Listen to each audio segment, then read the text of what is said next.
the Kurds of Turkey, especially the HDP voters, they played a significant role in the council elections in which the CHP's candidate Ekrem İmamoğlu won.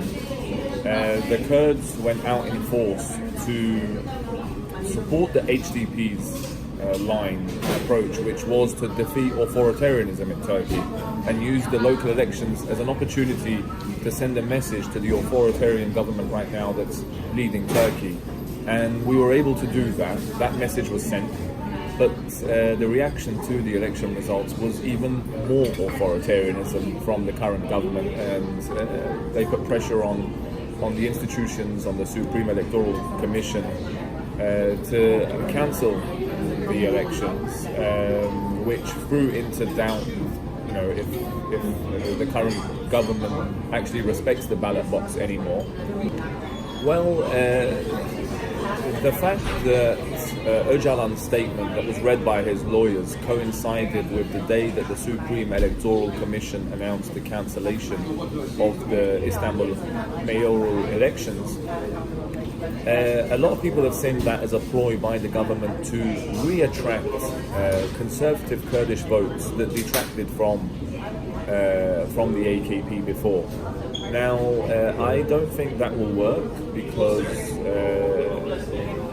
firstly, the AKP government is responsible for a significant crackdown on the Kurds, on Kurdish politicians across the whole country, a significant crackdown on the local councils and the mayoral elections that happened in the Kurdish regions.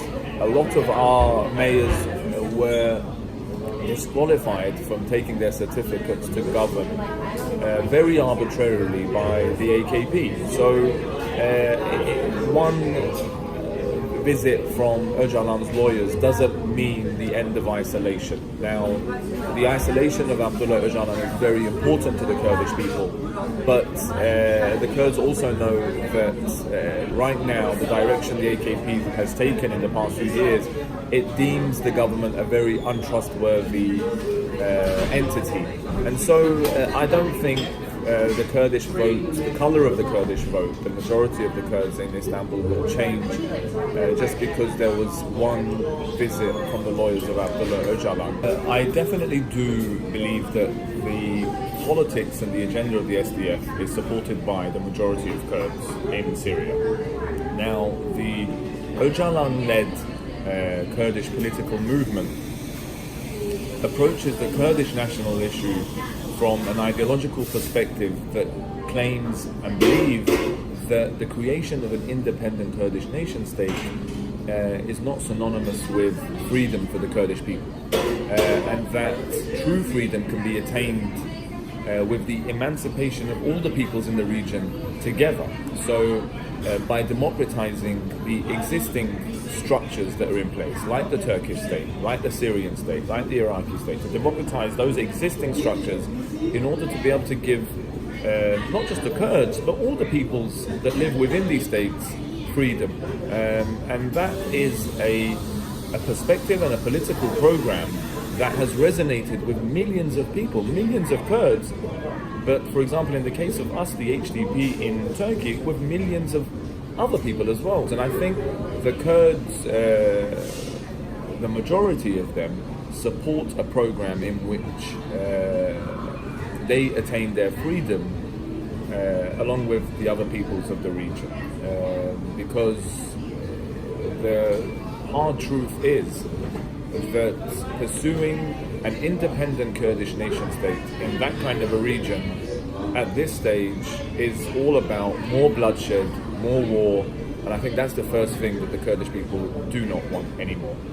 The Kurds, from day one, since the Syrian conflict, have proven that they can stand on their own 2 feet. Firstly, they convince the whole world that one, they're an efficient military force, but also that they're an efficient political force as well, that can govern the regions that it liberated from forces like ISIS. Now, there's a very significant convergence of interests in the region between the Syrian Kurds and the US. As I mentioned before, the US cannot risk leaving the Middle East to Russia and the economic investment of China. Russia's made some very significant moves into the region, but the US now sees specifically China as a global competitor.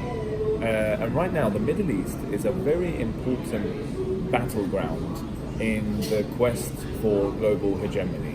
Now, obviously, we're still a very long way away from China being able to somehow grapple with the US globally. But with places like the Middle East, where you have now several actors that are competing for influence, it's very important for the US to stay in Syria, outside of ISIS and outside of the Kurds. The US has an independent interest, its own interest, disconnected to the Kurds there and disconnected to the battle against ISIS as well. The US needs to stay in the region, and right now the only platform for it to do so are the Kurds, and that's why twice in the last year the US President Donald Trump has taken the decision to leave Syria and has been unsuccessful in pulling that off. The whole US government, the whole of the establishment rose to its feet each time Trump wanted to leave.